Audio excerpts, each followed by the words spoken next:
के एक छोर को पकड़कर घी तोड़ते हैं और उन्हीं का दूसरा छोर हाथ से पकड़कर पिशाच दौड़ते हैं। ऐसा मालूम होता है मानो संग्राम रूपी नगर के निवासी बहुत से बालक पतंग उड़ा रहे हों। अनेकों योद्धा मारे और पछाड़े गए।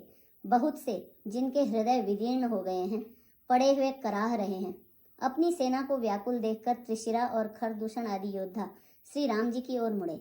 अनगिनत राक्षस क्रोध करके बाण, शक्ति, तोमर, फरसा, शूल और कृपाण एक ही बार में श्री रघुवीर पर छोड़ने लगे। प्रभु ने पल भर में शत्रुओं के बाणों को काटकर ललकार कर उन पर अपने बाण छोड़े। सब राक्षस सेनापतियों के हृदय में 10-10 बाण मारे। योद्धा पृथ्वी पर गिर पड़ते हैं, फिर उठकर भिड़ते हैं, मरते नहीं। बहुत प्रकार की अतिशय माया रचते हैं। देवता यह देखकर डरते हैं कि राक्षस 14,000 हैं और अयोध्यानाथ श्री राम जी अकेले हैं। देवता और मुनियों को भयभीत देखकर माया के स्वामी प्रभु ने एक बड़ा कौतुक किया, जिससे शत्रुओं की सेना एक दूसरे को राम रूप देखने लगी और आपस में ही युद्ध करके लड़ मरी। सब यही राम है, इसे मारो, इस प्रकार राम राम कहकर शरीर छोड़ते हैं और निर्वाण अर्थात मोक्ष पद पाते हैं।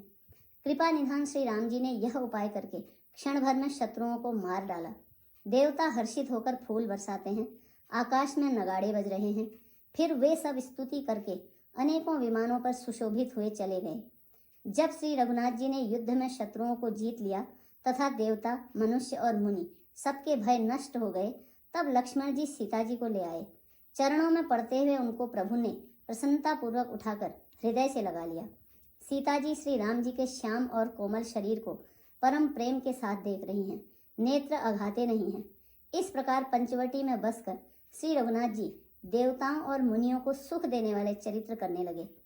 खरदूषण का विध्वंस देखकर शूर्पणखा ने जाकर रावण को भड़काया। वह बड़ा क्रोध करके वचन बोली, तूने देश और खजाने की सुधि ही भुला दी।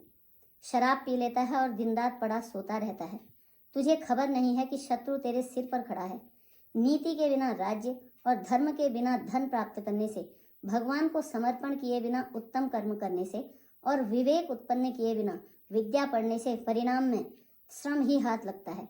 विषयों के संग से सन्यासी, बुरी सलाह से राजा, मान से ज्ञान, मदिरापान से लज्जा, नम्रता न होने से प्रीति और अहंकार से गुणवान शीघ्र ही नष्ट हो जाते हैं।